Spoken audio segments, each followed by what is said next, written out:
Et le Seigneur dit, il a compris que le peuple souffrait. Et vous savez, à un moment donné, hier, j'ai dit au groupe d'évangélisation, n'allez pas à l'évangélisation, venez, on va se parler, on va faire le point. Quand nous avons fait le point, ils ont compris que, en fait, ils étaient en train de faire l'œuvre du Seigneur, peut-être même sans le Seigneur. Pourquoi? Parce que le Saint-Esprit nous a dit quoi? Il dit, regardez, vous ne pouvez pas aller faire l'œuvre de Dieu sans deux choses, la grâce et puis l'onction. Et vous vous levez le matin, je m'en vais évangéliser, et vous laissez la grâce à la maison, vous laissez l'onction à la maison, et puis vous parlez aux gens de Dieu. Quel est le résultat? Le résultat, c'est que vous ne touchez le cœur de personne. Et je leur ai dit, regardez, les 12 devaient aller faire l'œuvre de Dieu. Christ leur dit, rentrez dans la chambre haute, restez là-bas jusqu'à ce que vous receviez la promesse de Dieu, le Saint-Esprit survenant sur vous, et lorsque vous aurez la puissance, allez-y. Il y en a qui vont évangéliser parce que c'est chic. Il y en a qui viennent à l'église parce que c'est chic. Parce que c'est le moment où on se rassemble. Et c'est comme ça que beaucoup rentrent dans la Pâque. Parce qu'on se rassemble pour chanter, on se rassemble pour danser, et l'homme de Dieu vient, il danse, l'homme de Dieu vient, il chante, et tout le monde chante, on a bien chanté, on a bien dansé, on rentre à la maison. En avril, on a fait la Pâque. C'est une vie de tristesse. Le Seigneur dit, parce que les gens souffraient, parce que tu souffrais, et que dans ta vie, il y avait des choses qui n'allaient pas, il a entendu ta voix. Quelqu'un dit, il m'a entendu. Il m'a entendu. Voilà. Quand Dieu entend ta voix, la Bible dit que Dieu fait deux choses. Soit il mandate quelqu'un que tu vas rencontrer, ou soit Dieu descend. Il nous en a fait la démonstration le dimanche dernier. Amen. Et il a dit que nous devons apprendre à faire descendre Dieu du ciel. Il nous a montré l'exemple de Salomon, l'exemple de David, l'exemple de Josué. Il y a des gens dans la parole de Dieu qui se sont professionnalisés dans toucher le cœur de Dieu et le faire descendre. Amen. Et donc soit Dieu descend parce qu'il t'a entendu, ou soit Dieu mandate quelqu'un parce qu'il t'a entendu. Oh Seigneur, ta grâce. Le problème qui va se passer dans ta vie, parce que tu étais dans le show de l'église, tu étais dans la Pâque, et chaque année dans les églises, il y a beaucoup de fêtes. Tu fêtes tellement que quand Dieu mandate quelqu'un qui doit passer dans ta vie comme une étoile filante, tu ne le vois pas passer. C'est ce qui se passe dans ta vie. Dieu emmène des personnes qui passent dans ta vie, on appelle ça le train de la dernière chance. Je l'ai pas eu. Et cette personne va passer dans ta vie. Mais Dieu n'a pas dit que tu vas vivre avec elle. Dieu dit tu vas rencontrer le prophète Steve un jour. Un jour vous allez être séparés.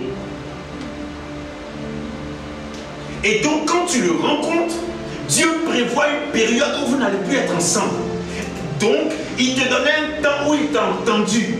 Et quand il t'a entendu, il dit je vais mandater quelqu'un qui va venir dans ta vie pour t'emmener à un niveau. Si mes filles savaient ce que Dieu est en train de faire dans ma vie, quand on a dit on va manger le 14, elle n'allait pas applaudir. Elle a dit, Seigneur, pourquoi déjà? Écoutez, quand on est sorti des 3 jours de jeûne, qu'on a entamé les jours du fruit, paf, Dieu a déclenché les contrats, frère. Il y a des contrats qui étaient bloqués. Et pourtant, en décembre, on est sorti des 21 jours. Et pourtant, début janvier, février, j'ai été béni. Mais il y avait des choses, ça stagne. Parce qu'il y a une affaire qui fait 3 millions. Mais il y a une autre affaire, il y a 200 millions là. Depuis là, on attend, ça ne vient pas. C'est là où Dieu dit, fâche-toi spirituellement. Le problème, c'est que les chrétiens ne savent pas se fâcher. Regardez. Comment vous expliquer que Dieu dit à Abraham que ton peuple va être enlevé? Ils vont faire 400 ans d'esclavage. Abraham ne dit pas à son papa, non, c'est papa, la parole est vaincue au nom de Jésus. Il dit, ah bon, 400 ans d'esclavage, d'accord. Ils ont programmé en même temps le ciel. Maintenant, Dieu vient. Le peuple d'Israël, des myriades et des myriades en Égypte, ils sont esclaves, on les maltraite, ils sont dans la souffrance. Tu souffres dans la pauvreté, tu souffres dans les crédits, tu souffres dans les dettes, tu souffres dans la maladie, tu souffres dans les malaises, tu souffres dans toutes choses. Et puis tu es là, tu es en ville, et ta souffrance ne te dit rien, tu es dedans. Israël était esclave de Pharaon, et puis ça leur disait rien. Ils pleuraient, ils gémissaient. Tu te plains à Dieu, tu gémis, mais ils ne priaient pas. Ils n'invoquaient pas Dieu, hein. Ils insultaient Dieu. C'est différent. Quand Moïse était en Égypte avec eux, c'était son peuple.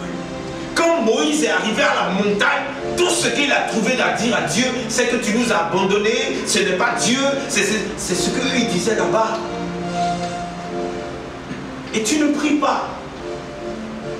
Et quand tu ne pries pas, comme tu ne pries pas, comme tu ne sais pas comment faire, comme tu ne sais pas quoi faire, Dieu descend ou Dieu mandate quelqu'un. Amen. Maintenant, Dieu mandate Moïse. Moïse arrive et Dieu mandate quelqu'un dans ta vie, la personne arrive. Quand Dieu mandate cette personne, dès que cette personne vient, Dieu attend de toi une obéissance aveugle. Regarde bien ta vie. Qu'est-ce qui t'a tué jusqu'à aujourd'hui? C'est la demi-obéissance. Pianiste, ne joue pas ce genre-là, je suis prophète. Ça, c'est... Non. Trouve-moi une belle mélodie que tu vas jouer. Qu'est-ce qui fait que tu es en retard? Qu'est-ce qui fait que tu stagnes? Ce qui fait que tu stagnes, c'est que dans ta vie, il y a une multiplication de demi-obéissance. Regarde bien, puis analyse, et puis dis-moi si je mens. Tout est moitié d'obéissance à Dieu. Tu obéis à moitié. Regardez une expérience que le Saint-Esprit fait avec moi. Puisque j'entends Dieu, je suis dans la voiture, paf, je m'en vais chercher mon épouse au plateau. Je prends ici, paf, à Toban, je sors l'autre côté. Tac, tac, tac, je suis sur la voie qui mène à l'école de police. L'école de police est au fond là-bas, il y a l'école de police, il y a la voie sur la droite qui va donner sur Yopougon. Et donc, je regarde, le Saint-Esprit me dit, va tout droit, va tout droit, va tout droit. Je regarde à droite, il dit, va tout droit Steve, va tout droit, je regarde à droite, paf, je braque, je m'en vais à droite. Il dit, tu vas voir. Dès que j'ai tourné, je me suis retrouvé immobilisé dans un embouteillage qui a pris 45 minutes. Il me dit, tu sais quoi? Aujourd'hui encore, tu m'as bien entendu, mais tu as pris à droite. Je t'ai pas dit d'aller tout droit. Tu aurais mis 10 minutes pour arriver devant le bureau de ton épouse. C'est exactement ce que tu fais. Regarde ton âge, ça te dit rien. J'ai perdu 45 minutes, le peuple de Dieu a perdu 300-400 ans. C'est le péché qui les a emmenés là-bas en esclavage. Et ils préféraient être esclaves et pécheurs en même temps. Moïse est arrivé. Moïse dit, on s'en va aujourd'hui. Quelqu'un dit on s'en va. Oui, on s'en va. Quelqu'un dit on s'en va. Moïse dit on s'en va aujourd'hui. Et donc, il vient leur parler. Des fois, il te faut 400 ans de galère. Pour quelqu'un, je te parle, tu m'écoutes. Parce que tu n'écoutes pas. Regardez, tellement ils ont galéré que Moïse a parlé, on n'a même pas dit toi tu viens du. Ils disent allons. Frère, allons. Moïse dit on s'en va, il dit allons. Il dit on s'en va. Tu as déjà dit ça, allons. Maintenant, Dieu donne des ordonnances pour partir. Que quelqu'un dise les ordonnances. Dieu donne des ordonnances. On ne se lève pas comme ça pour aller. Et le problème, il ne suffit pas de faire les fêtes. Moi, je ne suis pas un gars de fêtes. On était jeunes, on était dans le monde. Quelle fête on n'a pas fait? Quelle fête on n'a pas fait? Quel club, quelle boîte n'est pas allé? On a vu le privé, on a vu les... Qu'est-ce que tu n'as pas vu? Maintenant tu es dans le Seigneur. Il dit on s'en va.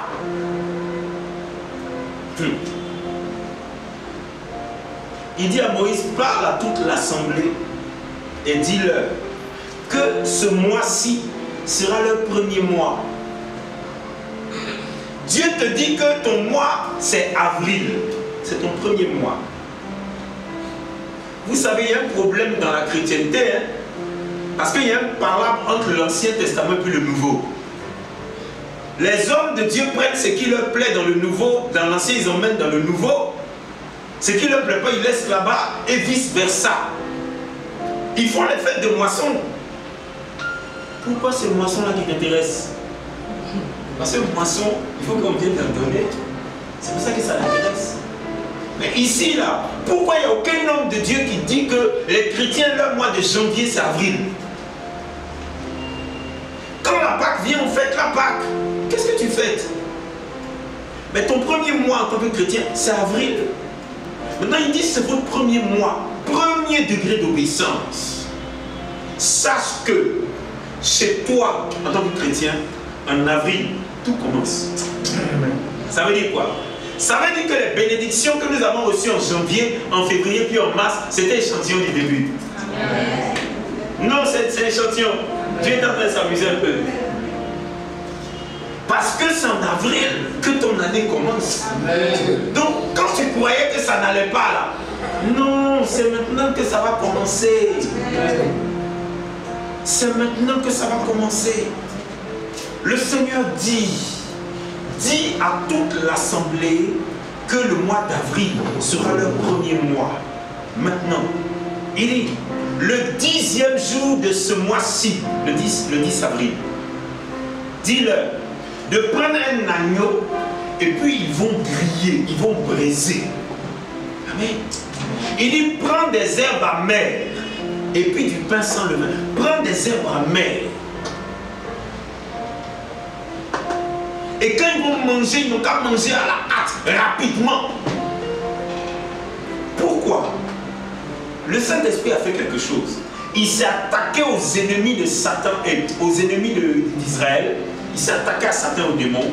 Et il leur dit, vous allez manger. Maintenant, regardez. Pendant que toi, à 18h, tu dors, 19h, tu dors, 20h, tu dors, 21h, tu dors, Dieu leur dit, c'est à partir de minuit que l'affaire va se passer. Maintenant, vous allez manger rapidement parce que dès que j'attaque Pharaon, Pharaon va vous chasser. Le problème, le chrétien n'est pas rapide, il n'est pas attentif, il n'est pas rapide. Tu n'es pas attentif, hein, tu n'es pas rapide. Dieu dit on s'en va. Comme Dieu te dit on s'en va, c'est que le lieu de ta tristesse, le lieu de ta mélancolie, le lieu de ton malheur, le lieu de tes dettes, le lieu de tes crédits, mais il y a des lieux qui ça te donne la migraine. Il dit on s'en va.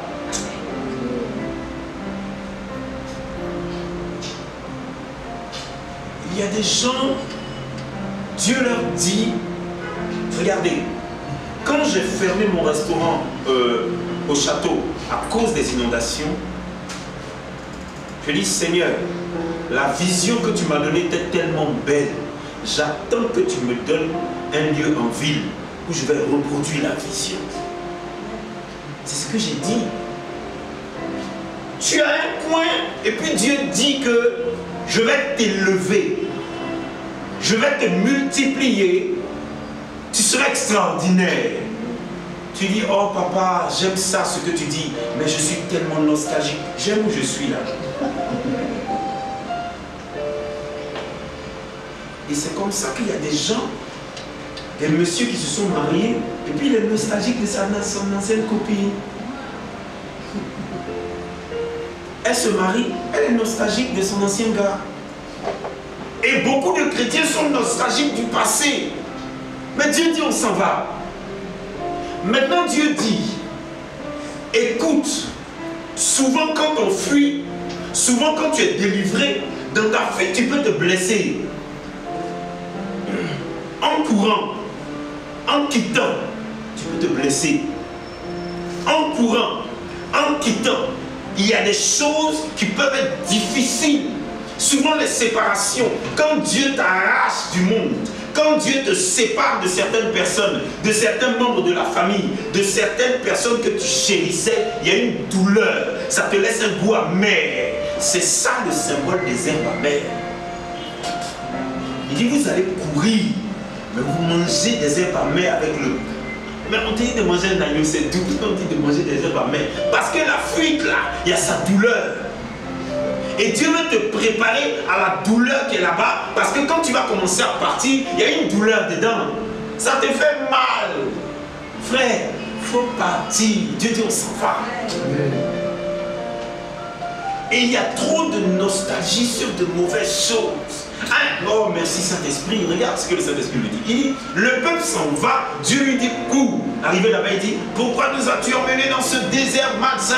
On était là-bas au moins, on était esclaves, mais on mangeait bien, on dormait bien, on dormait bien. Dans le malheur là, cette maison de malheur là, tu dors bien dedans. Hein?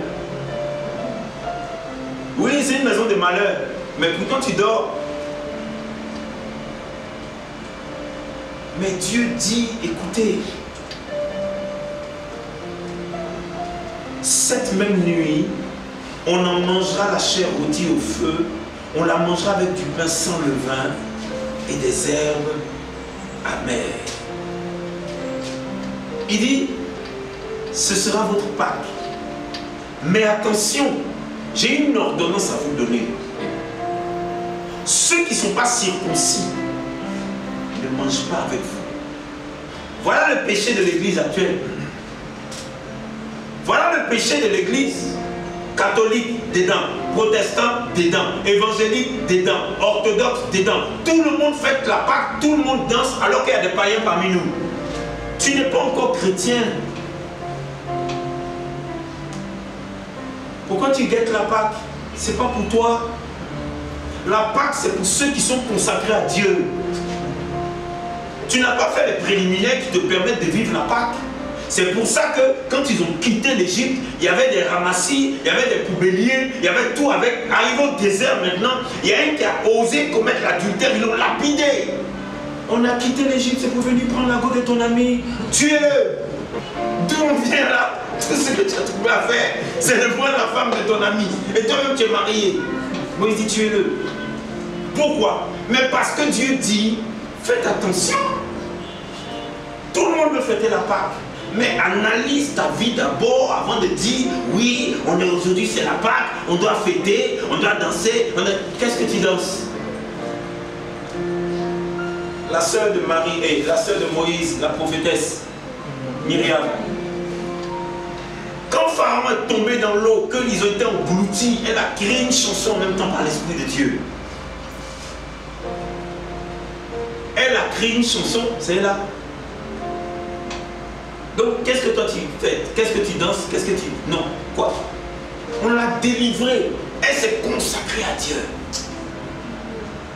Dieu dit, attention, les étrangers ne doivent pas fêter la Pâque.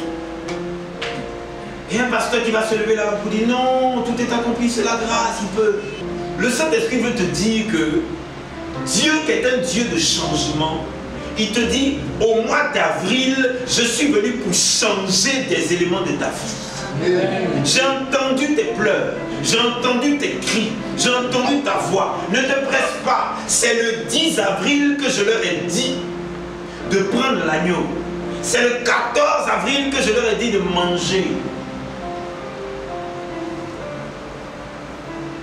Ne t'inquiète pas. Tu vas manger, tu vas consommer l'agneau. Attends, il aurait pu dire manger du poulet. Un agneau, tu connais le goût? Ah. Tu connais? Oh. L'agneau. Avec une sauce tartare. Un peu de mayonnaise, un peu de moutarde. Ça te fait un petit... Oh là là. Hein? Oh là là, non, moi je prends un peu de riz blanc, tu vois, comme l'ami du Saigon, là, il t'envoie du riz, c'est-à-dire qu'ils ont mis dans une tasse, donc ça garde la forme de la tasse, et puis on t'envoie des serviettes comme ça, avec, et il y a de la vapeur sur la serviette. Oh, on se croit déjà au paradis. Un agneau. C'est pas pour les bicyclettes, hein, c'est pas pétade.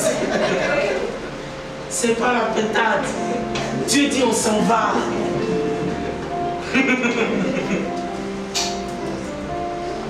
Pour les bicyclettes, quand tu marches comme ça, c'est que tu as marché là. Tu enlèves pour regarder. Il ne veut pas que je le mange bien. Tu testes encore, ta dent ne peut pas. Mais l'agneau c'est fondant. Quand ma mère a fait une fois, la première fois de ma vie, quand j'étais jeune, le poulet bicyclette, je pensais qu'elle était fâchée avec nous. Elle ne voulait pas qu'on mange. Peut-être on a mal travaillé à l'école, et elle nous a sorti un poulet que la chair était gâtée, ils ont durci ça avec du ciment. Et le Seigneur dit non, on s'en va, c'est fini. Il dit mais la tristesse, c'est terminé. Il dit la galère, c'est fini. Amen. Le problème, c'est terminé. Amen. Et le Seigneur dit, tout ce que je te demande, il faut être circoncis. Enlevez le mot circoncis et puis mettez converti. Il dit, tu es converti, mange la Pâque. Je suis sur le point de faire autre chose dans ta vie. Amen. Maintenant, Dieu dit, j'ai créé une famille nouvelle pour toi. Tu es entouré, mais sache une chose. J'ai quelqu'un qui est le consolateur. Il a entendu tes pleurs avec moi. Il va te consoler et il va te donner la sagesse nécessaire pour accomplir ce que tu dois accomplir, pour sortir de là où tu étais. Et qu'est-ce qui doit se passer maintenant? Ce qui doit se passer, c'est que tu dois regarder ta conversion. Si ta conversion n'est pas vraie, tu ne pourras pas vivre la Pâque. Tu vas manger du semblant, tu vas boire du semblant. Regardez, Jésus dit, allez-y voir un tel et dites-lui qu'on va fêter la Pâque. On va manger la Pâque chez cette personne. Ils s'en vont, ils font la Sainte Seine. Jésus-Christ dit, pendant la Pâque, on va me capturer. Pendant la Pâque, on va me tuer. Pendant la Pâque, je vais mourir. Et il dit, l'un d'entre vous va me trahir. Et ils disent, qui va te trahir? Et celui qui doit trahir, il dit, vous savez, dans un groupe, il y a toujours un plaisantin. Toujours. Et très sérieux, de manière ironique, il dit, ah, le vieux, donc on va te trahir. Il dit, oui, c'est celui qui va mettre le pain dans le... Et puis lui, il vient, il met le pain. C'est un plaisantin. Il est en train de se foutre de... J'ai vécu ça, c'est pas honte. Un jour, je vais prêcher ici sur la méchanceté de l'église. Ça dit qu'il veut se moquer de toi. Il veut ironiser. C'est un genre d'injure. Il sait que c'est lui qui va trahir. Il sait que le gars, c'est un prophète, c'est un, comment on appelle ça même? Un voyant. Il a déjà vu. Et puis il dit, c'est celui qui va mettre. Et puis pour dire que c'est moi-même, et puis il met. Ça dit, tellement Dieu était énervé. Regardez comment le gars est mort. Une fois que tu as accepté que Dieu a envoyé vers toi quelqu'un où Dieu est descendu, tu dois prier sans cesse pour l'entendre. Pour l'entendre. Je vais vous expliquer de la part du Saint-Esprit. Le Seigneur envoie un libérateur dans ta vie. Et il envoie un libérateur qui a de la sagesse et l'intelligence de Dieu. Et lui, il va te donner des conseils. Lui, il va te donner l'orientation. Amen.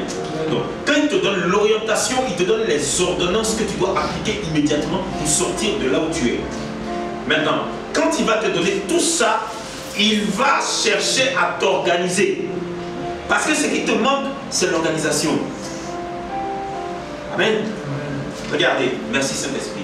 Ma femme m'appelle la dernière fois, elle dit, en tout cas chérie, tu as la grâce, hein. Je lui dis pourquoi? Elle dit, dès que j'ai sorti, il m'a dit, ton mari, il prend beaucoup de notes, non? Ok, tiens, ça c'est pour lui. Et il a donné un agenda. Plié l'ancien, mis dans mon placard tout à l'heure. Tout à l'heure, j'ai fait ça. Puis j'ai sorti le nouvel agenda que le DG m'a donné. C'est le DG vraiment.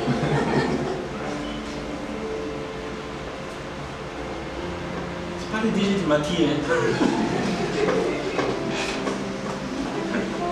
Lui, il peut te donner au moins 200 millions, puis ça lui fait rien. C'est eux qui sont lourds actuellement. Marocains.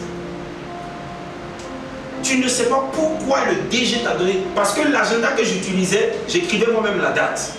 Et j'en ai 2 comme ça. Je dis, bon, si Dieu s'est arrangé pour que le DG me donne son agenda à lui. Il est en train de te dire, je veux t'envoyer dans ma dimension. Laisse ancien.